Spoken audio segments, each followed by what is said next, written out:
Hi hello friends, welcome to new video. ಇವತ್ತಿನ ವಿಡಿಯೋದಲ್ಲಿ ನಾನು ನಿಮಗೆ ಏನಪ್ಪ ತಿಳಿಸ್ಕೊಡೋಕ್ಕೆ ಬರ್ತಾಯಿದ್ದೀನಿ ಅಂದರೆ ಕರ್ನಾಟಕದಲ್ಲಿ ಯಾರೆಲ್ಲ ಬಿಸ್ನೆಸ್ ಮಾಡ್ತಾಯಿದ್ದೀರಾ ಅವರೆಲ್ಲ ಎಲ್ಲರೂ ಪ್ರೊಫೆಷ್ನಲ್ ಟ್ಯಾಕ್ಸು ಏಪ್ರಿಲ್ 30/2026 ಒಳಗಡೆ ಪ್ರೊಫೆಷ್ನಲ್ ಟ್ಯಾಕ್ಸ್ನ ಕಟ್ಟಬೇಕಾಗುತ್ತೆ ಗೈಸ್. ಕಟ್ಟಿಲ್ಲ ಅಂತ ಅಂದರೆ ನೀವೇನಾದರೂ ಪೇ ಮಾಡಿಲ್ಲ ಅಂತಂದರೆ ನಿಮಗೆ ನಾಳೆ ದಿನ ಫ್ಯೂಚರಲ್ಲಿ ನೋಟಿಸಸ್ಸು ಮತ್ತು ಪೆನಾಲ್ಟಿ ಸೇರ್ಸ್ ಬರಬೇಕಾಗುತ್ತೆ ಗೈಸ್. ಯಾವ ರೀತಿ ಪೇ ಮಾಡಬೇಕು ಅಂತ ನಾನು ಡೈರೆಕ್ಟ್ಲಿ ವಿಡಿಯೋ ಸ್ಟಾರ್ಟ್ ಮಾಡ್ತೀನಿ ಗೈಸ್.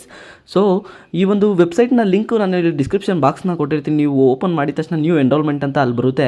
ನ್ಯೂ ಎನ್ರೋಲ್ಮೆಂಟ್ ಯಾರೆಲ್ಲ ರಿಜಿಸ್ಟ್ರೇಷನ್ ಆಗಿಲ್ಲ ಅಲ್ಲಿ GST ವಿತ್ ನಂಬರ್ ಅಂತ ಕೇಳುತ್ತೆ. GST ನಂಬರ್ ಹಾಕ್ಬಿಟ್ಟು ನಿಮ್ಮ ಫೋನ್ ನಂಬರ್ ಹಾಕ್ಬಿಟ್ಟು OTP ಹಾಕಿದ್ರೆ ನೀವು ಒಂದು ಪಾಸ್ವರ್ಡ್ ಸೆಟ್ ಮಾಡೋದಕ್ಕೆ ಬರುತ್ತೆ ಗೈಸ್. ಪಾಸ್ವರ್ಡ್ ಸೆಟ್ ಮಾಡ್ಕೊಳ್ಳಿ. ಫಸ್ಟ್ ಲಾಗಿನ್ ಆಗ್ತಾರೋರು ಈ ರೀತಿ OTP ಹಾಕ್ಬಿಟ್ಟು ಪಾಸ್ವರ್ಡ್ನ ನೀವು ಸೆಟ್ ಮಾಡಬೇಕಾಗುತ್ತೆ. OTP ಆಗಿದ ತಕ್ಷಣ ಮತ್ತೆ ನೀವು ಲಾಗಿನ್ ಬರಬೇಕಾಗುತ್ತೆ. ನ್ಯೂ ಲಾಗಿನ್ ಪಕ್ಕದಲ್ಲೇ ಇನ್ನೊಂದು ಓಲ್ಡ್ ಲಾಗಿನ್ ಅಂತ ಇರುತ್ತೆ ನೋಡಿ. ಆ ಒಂದು ಬಟನ್ನ ಪ್ರೆಸ್ ಮಾಡಿಕೊಂಡು ನಿಮ್ಮ GST ನಂಬರು ಮತ್ತು OTP ಹೋಗುತ್ತೆ. ಪಾಸ್ವರ್ಡ್ ಹಾಕಿದ್ರೆ OTP ಹಾಕಿ ನೀವು ಲಾಗಿನ್ ಮಾಡ್ಕೋಬೋದು. ಅಕಸ್ಮಾತ್ ಯಾರಾದರೂ ನೀವು ಆಲ್ರೆಡಿ ಯೂಸರ್ ನಾವು ಲಾಗಿನ್ ಆಗಿದ್ದೀವಿ ಫರ್ಗೆಟ್ ಮಾಡ್ಕೋಬೇಕಂದ್ರೆ ಫರ್ಗೆಟ್ ಮಾಡೋದು ತುಂಬ ಈಸಿ ಆಗಿರುತ್ತೆ. ಜಸ್ಟ್ ನಿಮ್ಮ GST ನಂಬರ್ ಹಾಕ್ಬಿಟ್ಟು ಫೋನ್ ನಂಬರ್ ಹಾಕಿದ್ರೆ OTP ಹೋಗುತ್ತೆ. ಮತ್ತು ನೀವು ಪಾಸ್ವರ್ಡ್ನ ರೀಸೆಟ್ ಮಾಡ್ಕೊಳ್ಳೋದಕ್ಕೆ ಅದು ಕೇಳುತ್ತೆ ಗೈಸ್. ಸೊ ಪಾಸ್ವರ್ಡ್ನ ರೀಸೆಟ್ ಮಾಡ್ಕೊಳ್ಳಿ. ಸೊ ಈ ಒಂದು ಪ್ರೊಫೆಷ್ನಲ್ ಟ್ಯಾಕ್ಸ್ ವಿಡಿಯೋ ನಿಮಗೆ ಉಪಯುಕ್ತವಾಗಿದ್ದರೆ ಚಾನಲ್ಗೆ ಇನ್ನೂ ಸಬ್ಸ್ಕ್ರೈಬ್ ಆಗಿಲ್ಲ ಅಂದರೆ ಕೂಡಲೇ ಚಾನಲ್ ಸಬ್ಸ್ಕ್ರೈಬ್ ಮಾಡ್ಕೊಬಿಡಿ. ಪಕ್ಕದಲ್ಲಿರೋ ಬೆಲ್ ಬಟನ್ನ ಆನ್ ಮಾಡ್ಕೊಳ್ಳಿ. ಏನೇ ಡೌಟ್ಸ್ ಬಂದರೂ ಇನ್ಸ್ಟಾಗ್ರಾಮಲ್ಲಿ ಕಾಂಟ್ಯಾಕ್ಟ್ ಮಾಡಿ. ನಾನು ಈ ಒಂದು ವಿಡಿಯೋನ ಬ್ಲರ್ ಮಾಡಿದ್ದೀನಿ, ಯಾಕಂದರೆ ಸ್ವಲ್ಪ ಸೆಕ್ಯೂರಿಟಿ ರೀಸನ್ಸ್ ಇರೋದ್ರಿಂದ ಬ್ಲರ್ ಮಾಡಿದ್ದೀನಿ. ಏನೇ ನಿಮಗೆ ಸಮಸ್ಯೆ ಬಂದರೂ ಏನೇ ಅರ್ಥ ಆಗಿಲ್ಲ ಅಂದರೆ ದಯವಿಟ್ಟು ನನ್ನ ಇನ್ಸ್ಟಾಗ್ರಾಮಲ್ಲಿ ಕಾಂಟ್ಯಾಕ್ಟ್ ಮಾಡಿ. ಲಿಂಕ್ನ ನಾನು ಆಲ್ರೆಡಿ ಡಿಸ್ಕ್ರಿಪ್ಷನ್ ಬಾಕ್ಸ್ನಲ್ಲಿ ಕೊಟ್ಟಿದ್ದೀನಿ. ಸೊ ಎನ್ರೋಲ್ಮೆಂಟ್ ಲಾಗಿನ್ ಅಂತ ನೀವು ಹೊಡಿಬೇಕಾಗುತ್ತೆ. ನ್ಯೂ ರಿಜಿಸ್ಟ್ರೇಷನ್ ಆದರೆ ಎನ್ರೋಲ್ಮೆಂಟ್ ಲಾಗಿನ್ ಹೊಡೀರಿ. ಫರ್ಗೆಟ್ ಪಾಸ್ವರ್ಡ್ ಹೊಡೆದ್ರು ಎನ್ರೋಲ್ಮೆಂಟ್ ಲಾಗಿನ್ ಅಂತ ಹೊಡೆದು ನೀವು ಅಲ್ಲಿ ನಿಮ್ಮ GST ನಂಬರ್ ಮತ್ತು ನೀವೇನು ಹೊಸ ಪಾಸ್ವರ್ಡ್ ಸೆಟ್ ಮಾಡಿರ್ತೀರೋ ಒಂದು ಪಾಸ್ವರ್ಡ್ ಹಾಕಿ ಲಾಗಿನ್ ಕ್ಯಾಪ್ಚಾ ಎಂಟ್ರಿ ಮಾಡಿ ಲಾಗಿನ್ ಅಂತ ಕೊಡಬೇಕಾಗುತ್ತೆ ಗೈಸ್. ಲಾಗಿನ್ ಅಂತ ಕೊಟ್ಟಾದ್ಮೇಲೆ ನಿಮಗೆ ಡೈರೆಕ್ಟ್ ಲಾಗಿನ್ ಆಗುತ್ತೆ. ಸೊ ನೀವು ಇವಾಗ ಫೈನಾನ್ಷಿಯಲ್ 2026-27ಗೆ ಪ್ರೊಫೆಷ್ನಲ್ ಟ್ಯಾಕ್ಸ್ ಕಟ್ಟಿರೋದು ಇದು ಆಗುತ್ತೆ ವಿಡಿಯೋ. ಸೊ ಫೈನಾನ್ಷಿಯಲ್ 26-27ಗೆ ಯಾವ ರೀತಿ ಕಟ್ಟಬೇಕು ಅಂತ ಪ್ರೊಫೆಷ್ನಲ್ ಟ್ಯಾಕ್ಸು ನೀವು ಆನ್ಲೈನಲ್ಲಿ ಕಟ್ಟಬೇಕಾಗುತ್ತೆ ಗೈಸ್. ಈ ಒಂದು ವೆಬ್ಸೈಟ್ ಲಿಂಕ್ ಏನಾದರೂ ನಿಮಗೆ ಬೇಕು ಅಂತಂದರೆ ಲಿಂಕ್ ಅಂತ ಕಮೆಂಟ್ ಮಾಡಿ. ನಾನು ಆಲ್ರೆಡಿ ಡಿಸ್ಕ್ರಿಪ್ಷನ್ ಬಾಕ್ಸ್ನಲ್ಲಿ ಮೆನ್ಷನ್ ಮಾಡಿದ್ದೀನಿ. ಡೈರೆಕ್ಟ್ಲಿ ನೀವು ಅದು ಕ್ಲಿಕ್ ಮಾಡೋ ಮುಖಾಂತರ ಪೇ ಮಾಡ್ಬೋದು ಗೈಸ್. ಸೊ ಈ ರೀತಿ ಓಪನ್ ಆಗುತ್ತೆ ನಿಮಗೆ. ಡೈರೆಕ್ಟ್ ಓಪನ್ ಆಗಿದ ತಕ್ಷಣ ಯಾವ ರೀತಿ ಬರುತ್ತೆ ಅಂತ ಅಂದರೆ ಈ ರೀತಿ ಡ್ಯಾಶ್ ಬೋರ್ಡ್ ಕಾಣುತ್ತೆ. ಅದರಲ್ಲಿ profile, payment, print certificate, MIS report, verify E payment, change password ಅಂತ ಈ ರೀತಿ ಇಷ್ಟು ನಿಮಗೆ ಆಪ್ಷನ್ಸ್ ತೋರಿಸೋವಂಥದ್ದು. ನೀವು ಫಸ್ಟ್ ಟೈಮ್ ಲಾಗಿನ್ ಆಗ್ತಾ ಇದ್ದೀರಾ ಅಂದರೆ ಪ್ರೊಫೈಲ್ ಮೇಲೆ ಬರಬೇಕಾಗುತ್ತೆ ಗೈಸ್. ಪ್ರೊಫೈಲ್ ಮೇಲೆ ಬಂದುಬಿಟ್ಟು ನೀವು ನಿಮ್ಮ ಪ್ರೊಫೈಲ್ನ ಅಪ್ಡೇಟ್ ಮಾಡಬೇಕಾಗುತ್ತೆ. ಅದೊಂದು ತುಂಬಾ ಇಂಪಾರ್ಟೆಂಟ್ ಆಗಿರುತ್ತೆ. ಯಾಕಂದರೆ ನಿಮ್ಮ ಬಿಸ್ನೆಸ್ ನೇಮ್ ಏನು, ನಿಮ್ಮ ಬಿಸ್ನೆಸ್ GST ನಂಬರು, ಪ್ರೊಪ್ರೈಟರ್ ಇದ್ದರೆ ಪ್ರೊಪ್ರೈಟರ್ ಡೀಟೇಲ್ಸ್ ಹಾಕಬೇಕಾಗುತ್ತೆ. ಆಮೇಲೆ ನೀವು what type of business activity ಮಾಡ್ತೀರಾ ಈ ಒಂದು ಪ್ರೊಫೈಲಲ್ಲಿ ನೀವು ಮೊದಲು ಅಪ್ಡೇಟ್ ಮಾಡಲೇಬೇಕು. ನೀವು ಪ್ರೊಪ್ರೈಟರ್ ಡೀಟೇಲ್ಸ್ ಏನಾದರೂ ಇತ್ತು ಅಂದರೆ ಪ್ರೊಪ್ರೈಟರ್ ಡೀಟೇಲ್ಸ್ ಹಾಕಬೇಕಾಗುತ್ತೆ. ಬಿಸ್ನೆಸ್ ಯಾವ ಕಮೆನ್ಸ್ಮೆಂಟ್ ಆಯಿತು, ಅಥವಾ ನೀವೇನಾದರೂ ಪಾರ್ಟ್ನರ್ಶಿಪ್ ಫರ್ಮ್ ಮಾಡ್ತಾ ಇದ್ದೀರಾ ಅಂತಂದರೆ ಫರ್ಮಿಗೆ ಒಬ್ರಿಗೆ ಪೇ ಮಾಡಿದ್ರೆ ಸಾಕು. ಪಾರ್ಟ್ನರ್ಸ್ ಡೀಟೇಲ್ಸ್ ಎಲ್ಲ ಪ್ರತಿಯೊಂದು ಇಲ್ಲಿ ಹಾಕಬೇಕಾಗುತ್ತೆ. ಅವ್ರದ್ದು PAN number, Aadhaar card number ಪ್ರತಿಯೊಂದು ಇಲ್ಲಿ ಅಪ್ಡೇಟ್ ಮಾಡಬೇಕಾಗುತ್ತೆ. ಡೇಟ್ ಆಫ್ ಬರ್ತು ಎಲ್ಲನೂ ನೀವು ಅಪ್ಡೇಟ್ ಮಾಡಿ ಗೈಸ್. ಸೊ ಪ್ರತಿಯೊಂದು ಅಪ್ಡೇಟ್ ಮಾಡಾದ್ಮೇಲೆ ನೀವು ಇಲ್ಲಿ ಪೇಮೆಂಟ್ಗೆ ಹೋಗಬೇಕಾಗುತ್ತೆ. ನೀವು ಈ ವರ್ಷದ ಪ್ರೊಫೆಷ್ನಲ್ ಟ್ಯಾಕ್ಸ್ ಪೇ ಮಾಡಬೇಕಂದ್ರೆ ಮೇಕ್ PVT ಪೇಮೆಂಟ್ ಅಂತ ಇರುತ್ತಲ್ಲ ಅಲ್ಲಿಗೆ ಹೋಗಬೇಕಾಗುತ್ತೆ. ಇಲ್ಲಿ ಆಲ್ರೆಡಿ ರಿಟರ್ನ್ ಪೀರಿಯಡ್ ಸೆಲೆಕ್ಟ್ ಆಗಿರುತ್ತೆ. ಇದು ಮೇಯ್ನು ಆಲ್ರೆಡಿ ಸೆಲೆಕ್ಟ್ ಆಗಿರುತ್ತೆ. 2026 and 27 ಅಂತ ಇರುತ್ತೆ.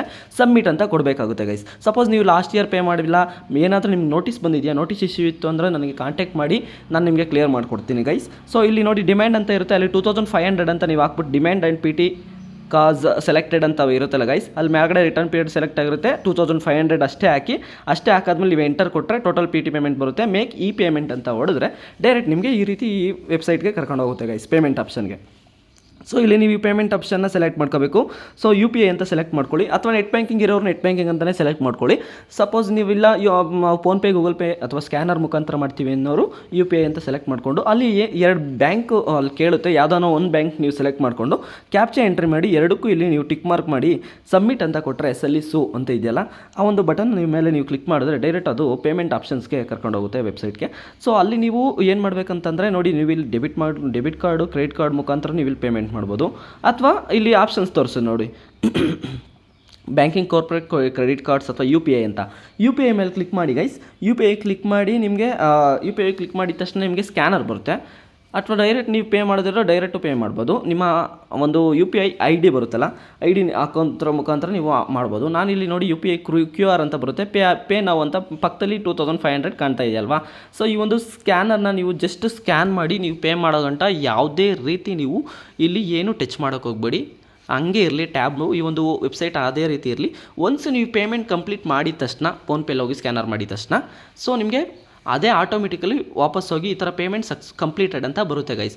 ಇಲ್ಲಿವರೆಗೂ ಬಂದಿದ ತಕ್ಷಣ ನಿಮಗೆ ಸೊ ನೀವು ಅವಾಗ ಪಿ ಟಿ ಪೇಮೆಂಟ್ ಕಟ್ತಂಗೆ ಆಗುತ್ತೆ.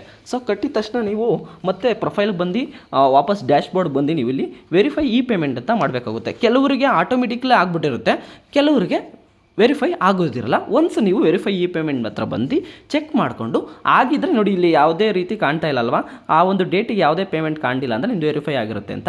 ಒನ್ಸ್ ವೆರಿಫೈ ಆದಮೇಲೆ ನೀವು ಪ್ರಿಂಟ್ ಸರ್ಟಿಫಿಕೇಟ್ ಅಂತ ಬರುತ್ತೆ ನೋಡಿ ಗೈಸ್. ಪ್ರಿಂಟ್ ಸರ್ಟಿಫಿಕೇಟ್ ಮೇಲೆ ನೀವು ಹೋದರೆ ಪ್ರಿಂಟ್ ಮಾಡ್ಕೋಬೇಕಾಗುತ್ತೆ.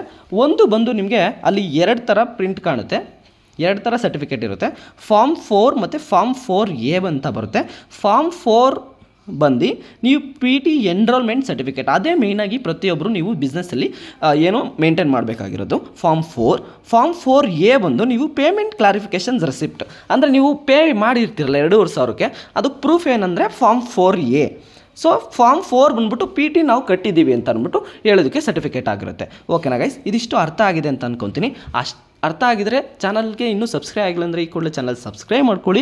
ಈ ಒಂದು ವಿಡಿಯೋ ಪ್ರತಿಯೊಬ್ಬರಿಗೂ ಇಷ್ಟ ಆಗಿದೆ ಅಂತ ಅಂದ್ಕೊತೀನಿ. ದಯವಿಟ್ಟು ಯಾರೆಲ್ಲ ಪಿ ಟಿ ಪೇಮೆಂಟ್ ಮಾಡಿಲ್ಲ ಏಪ್ರಿಲ್ 30 ಪ್ರತಿಯೊಬ್ಬರು ಪಿ ಟಿ ಪೇಮೆಂಟ್ ಮಾಡಿ.